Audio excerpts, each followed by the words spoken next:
Azeroth's true lore. We finally have the answers. We finally know. Okay, this looks like Bellular's talking about maybe the prison of Azeroth, how the Titans are involved in all of this. I know we're getting more and more lore answers here as we get deeper into the War Within with each of these patches that come out. Let's see what Bellular has discovered about the truth behind Azeroth and her relationship with the Titans. The Keeper's archives have revealed their greatest secret, something called the World Core, a massive chamber at the heart of the world, one meant to defend her and transform her. What it is Blizzard crystallizing our suspicions into solid lore that reaches way back into the game's deep past, and unlike Shadowlands, actually threads the needle. But to make it click, I've got a question for you.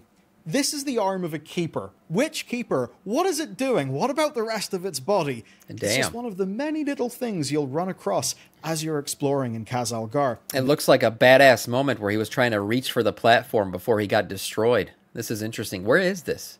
Is this on the Dragon Isles? Or is that Dornegal there in the background? In Khazalgar. And the good thing is this time, the expansion actually has answers. It's all connected, so settle in. Today's video is going to be a good one, just like today's sponsor. Who I'm happy to say are Ugrain. They've been in my EDC for years because they make the best charging gear on Earth, and I have two things for you today. And the first is this, the 100-watt Uno charger. And as a piece of tech, big boy. Take a look at this. This is an Apple 97-watt charger. It's got one port.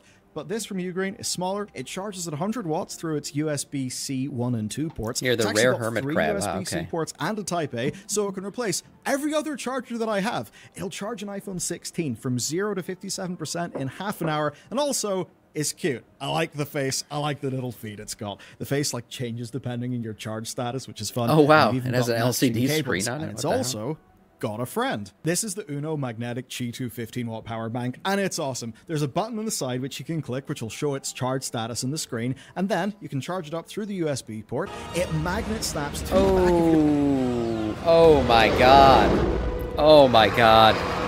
The Flame Man himself. Daedra Flame coming in with 36. Thank you so much. Thank you for the raid. Welcome in, boys and girls. Welcome in. We're actually just watching Bellular talk about chargers today. That's all we're doing. Very boring stream.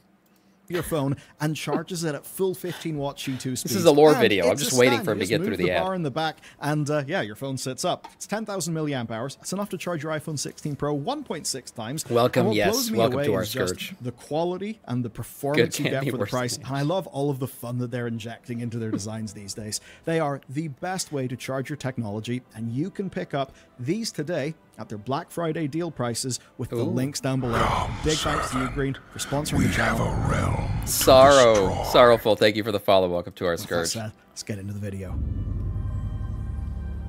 Over weeks, we've been collecting pieces of Dornegal's Titan archive and bringing them back to Bryn. Oh my god, the Notorious, thank you for the sub. Thank you for the sub. Tier 1-in.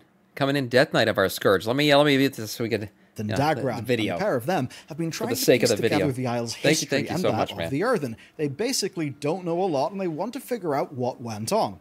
Now, in these archives, we learn that the Keeper Arcadis, blessed by Khazgoroth, the Titan known as the Shaper of Worlds, had been up to quite a lot. Arcadis involved himself in the construction of facilities across Azeroth, and that even includes ones that we've been to before, like the top-secret Chamber of the Heart that we discovered in Battle for Azeroth. And big picture, the story pretty much goes like this. We've long known that Azeroth was infested with old gods when the Titans arrived. And in the archives, we learned the Black Empire was all over the place. It was thriving. It was throbbing, however you want to look at it. It was there. It was everywhere. And then the Titans came in, tried to eradicate them. They teamed up, I believe, with the the original defenders of Azeroth, when you think about it, were the elementals, right? Like you got Ragnaros and all these guys. These were the people that were defending Azeroth from the very beginning. They're not necessarily on our side, but they're on the side of Azeroth, technically. So they were doing their thing, fighting against the old gods. We actually tripped into that during Dragonflight, during one of the quests, when we appeared and we saw the fights going on. And then it all kind of fizzles out when the Titans come along and just start ripping old gods out of the planet and planting their facilities everywhere. And that's kind of what we're left with here, is all these downed facilities that are still operational for the most part, but just sitting there wondering, what the hell were these used for originally? that the network of machines that they built, of course the places that we've been venturing through for the last 20 years, that they formed something called the Manifold, a vast network meant to undo all of that old god corruption and carry out what the Titans call the Acclamation. And that's basically a process that over time would transform the world soul of Azeroth into a full Titan. And that certainly is the deeper meaning of Khaz'goroth's title, Shaper of Worlds. And what's fun today is that in this latest archive, we learn more. Have a listen. To protect it, we had the Earthen construct the World Core, a vast chamber at the heart of the world. There, the world soul will slumber, with only the Titans to influence it. Wow, they call it a chamber. It's a freaking prison, that's what it is. This world is a prison, as the great Sylvanas once said. Yeah, it's a prison. It's a prison, and they're keeping her asleep. And I've talked about this before. Everything the old gods have done is to awaken her. When you think about, like, the Whispers, right, turning Neltharion into, into a crazed dragon that rips the top of the planet apart. What were they trying to do? Basically, wake her up. Maybe knock on the door a little bit. The way they burrow into the planet, they're trying to wake her up. All the noise that the old gods make, I feel like, is like trying to wake her from her slumber. Now, what their plan is when she wakes up, who knows? But the Titans have often done the opposite. They want to keep everything nice and calm and orderly on the surface. Keep things quiet. We don't want too much noise. We've got to keep her slumbering. And there's like that duality of like that's constantly going on. The old guy's trying to make noise and wake her up, and then the Titans trying to keep things quiet, keep her asleep. This takes me back to the first thing that we noticed whenever the last Titan, the third expansion in this trio, was revealed, because we immediately noticed the similarity between the rings in the logo and the prisons that we found the Incarnates in Dragonflight. Yep. And the archive essentially completely confirms that, and it sets up the stakes. So with the World Core existing, if something wants to claim Azeroth, they'll either need to destroy the World Core or claim it or control it. And this is where I want you to think back to the words inscribed upon Xal'atath's coin that we were able to fish up in Dalaran before the city fell. The soul of your world in the palm of my hand. I think her target is clear, but this only scratches the surface. Interesting. And that's because building the World Core was no easy feat. A whole bunch of things went wrong, and they all lead to that disembodied arm that I mentioned at the start of the video. Right, asinine. When we first crashed onto Khaz'Algar, Baelgrim, the leader of the Storm Riders, told us... Baelgrim, man, he had a fucking epic ending, I'm not gonna lie. ...to pack up and leave. But then he turned around and he saw Magni. And when he did, he was in awe. He called Magni a Thragar, an ancient warrior blessed by the Titans. And that was essentially our in with the Earthen. But the thing is, Baelgrim was actually wrong. He was wrong about a massive detail. It wasn't the Titans who turned Magni into a diamond. It was Azeroth. This is what we learned in the most recent archive. Most units were repaired and continued their work, but some began to physically change and crystallize. They named themselves Thragar. These faulty units were so greatly affected that they rebelled against us, attacking and damaging the World Core. Wait, so that tells me that Azeroth's been doing this for a while. You guys remember when I got in the conversation of Azeroth's making an army? She's building an army to fight against whoever, the Titans, whatever it is, the old gods. I guess these Thragar are part of her soldiers. She's been creating these Thragar, or kind of turning the Earthen into Thragar for a long time. And look what they were trying to do, free her. Very interesting. Yeah, how dare they? In the course of studying them, it was determined that long exposure to the world soul's energies led to the changes exhibited in their core directives. Yep. If we cannot prevent this from happening, it will prove catastrophic to not only the World Core, but to the Manifold itself. Measures must be taken. Titan lies. The Thragar are then an extreme version of something we've consistently seen in-game, and that is... And you see, that's a typical Titan thing. They always make us think that the world is going to end if we don't do what they think we should do.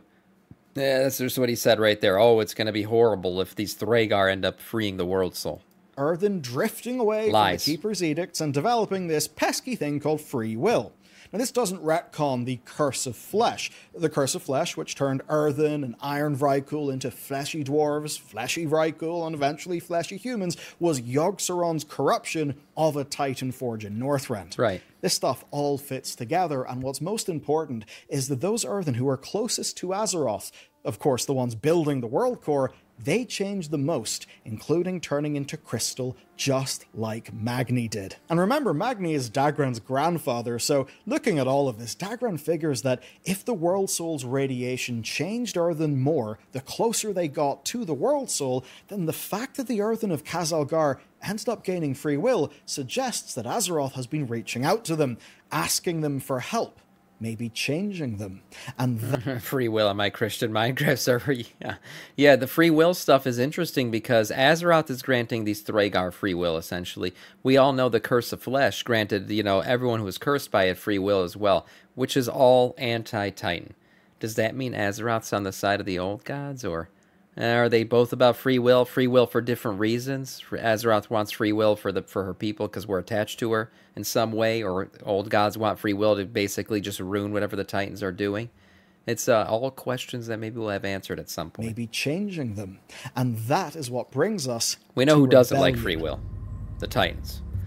Swim around in the Bay of Dornogal and you'll find a strange thing. It's called Galen's Edict, and this is how it reads. I, Watcher Galen, erect this monument to forever be a warning. The Earthen shall know the wrath of the Titans if they defy their will again. From this day forward, they'll be bound more tightly to my will and that of our Titan overlords.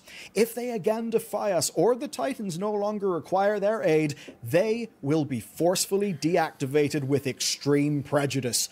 Interesting. Again, why does he keep saying again? This happened before? There was a big, massive rebellion of the Earthen against the Titans before.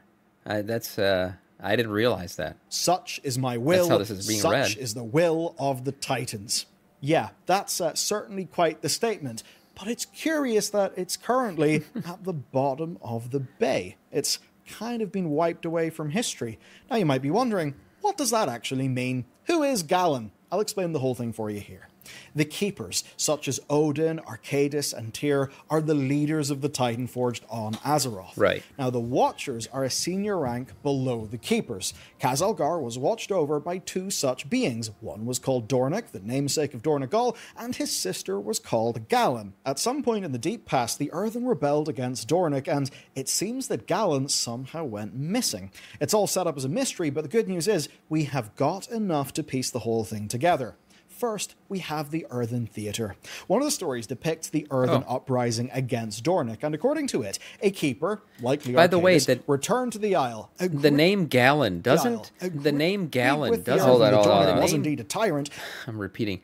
I'm hearing my own voice. The name Galen, doesn't the Titan that we fight inside of that, the Mega Dungeon from Dragonflight, doesn't he say something like Galen or something when he's doing one of his abilities?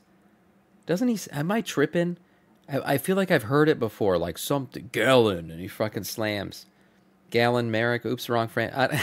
I don't know, but I could have sworn I've heard this word, this name as an ability from some boss.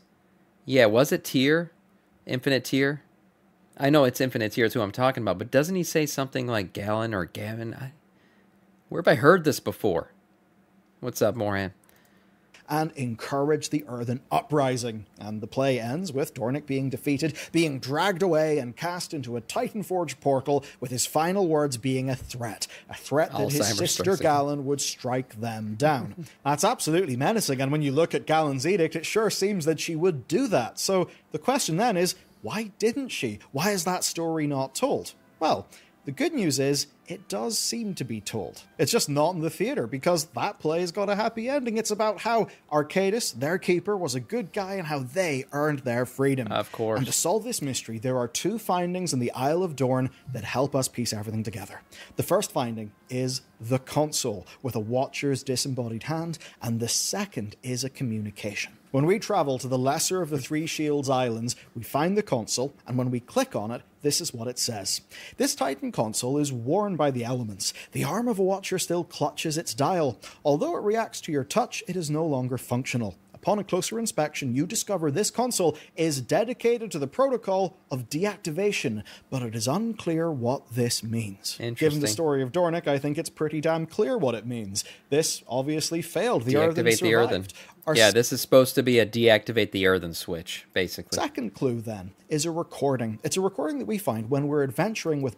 Is it Gammond? There's something, he goes, I, Gammond, have something. There's like this fucking line in the game that I've heard before with that name. I know it. You guys act like I'm tripping. I'm not tripping. And Dagran. And in it, we see Galen I'm going to freaking have an aneurysm thinking about it now. Who, of course, is almost certainly Arcadis. It is fragmented, but we hear just enough to piece together the story. Both Watchers did bad things, but Dornick was worse. He probably was the tyrant as depicted in the play. Arcadis says that he did actually deserve his fate. They're different, okay, but that's what I was that's probably why I was thinking that. It's Gammon, the Tauren, yes, that's where I was getting that from. Gammon. Well, he was the one with the fucking spear and shit, yes.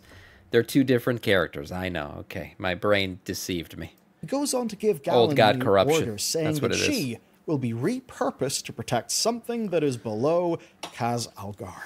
And that is what makes everything click. So first off, the hand on the console. It's clearly not Galen's when you actually compare the models, so it obviously must be Dornick's hand. Maybe they're related. Now, we know that he was defeated and he was dragged away, and given that this console would have deactivated the Earthen, it seems that they got to him just in time, that they were just able to disrupt him. Galen, then, well, she was absolutely complicit, but not irredeemable, so Arcadis repurposed her. And now that we understand that, I can bring this all together into one complete tale, the tale of Khaz Algar. So, as we discovered in Uldaman at the start of Dragonflight, Khaz Algar was originally a fissure in the earth known to the Keepers as Sector AR-938. So, Arcadis was... It's the anus of Azeroth. We all know that. It's the portal into her. And I've been calling it that from the very beginning, and I'll stand by that. Sent to investigate this fissure. He went there, he looked at it, he built the Earthen, and then they shaped the fissure into the coreway. Then they constructed the world core. Now, some of the Earthen began to change. Free will kind of emerged, and those ones who were closest to the world core project, well, they turned into Thragar. And they rebelled. There you go. They were, of course, deactivated. Now, once all of this stuff was established, Dornegal was constructed, and Arcadis left to tend to other matters. He left two Watchers in charge, Dornick and Galan. The free will of these Earthen began to grow, and they started to realize that they were basically being treated as disposable workers. And when they would press this to Dornick, he would essentially go into fits of rage and deactivate them en masse. So they stockpiled weapons, and they did a rebellion. The Earthen ultimately defeated him just before he deactivated the Earthen, and in the aftermath, Galan was repurposed by Arcadis, who at some point had came back onto the scene. Now in the play, Dornick is cast as a tyrant and Arcadis as an ally, and it does seem clear that Arcadis returned. Can't exactly be sure, but I imagine that after repurposing Galan, he probably set the Earthen to order. Maybe that's what led to the institutions we see today, like the Storm Riders. And the reason I say that is the way that Baelgrim sees Magni as special suggests that Arcadis cast the old Thragar as perhaps legendary heroes of the past. Now, that is the story rather than just saying we killed them, right now. Arcadis would soon leave Khaz Algar for the last time. Yeah, rather than tell these Earthen that, oh yeah, there were these guys called Thragar, we just deactivated them all because they had free will. They can't tell them that, so instead they told them, oh, they were these great heroes. You know, that we fought beside and they died in battle. Time in his story would continue. As an example, he would side with Tyr against Loken, and eventually he resided in Uldaman, where we discovered him in Classic and deactivated him. But that is not the end of this story. Remember that phrase from Xal'atath that was scrawled into the coin found in Dalaran? The soul of your world in the palm of my hand. Well, we know that Xal'atath is still doing things. We know she's involved in patch 11.2, and when we take a look at what's coming in that patch, yes, there is Undermine, but there's also Titan Ruins involved. Exactly. And of course, we know that Watcher... This is where it's going to start. We're going to start to get some answers here. This Titan Ruin right here is going to reveal a lot of things. If you don't know what the hell this is or where it's coming from, it is from Undermined, the images they showed in the Warcraft Direct event. And it looks like the blood is seeping into it. The old god blood is clearly, you know, destroyed it or whatever it is, seeped into it, infected it. And I think that's where the Harnir are going to come back in, and we're going to figure out more about them because they're very much interested in this whole corruption stuff.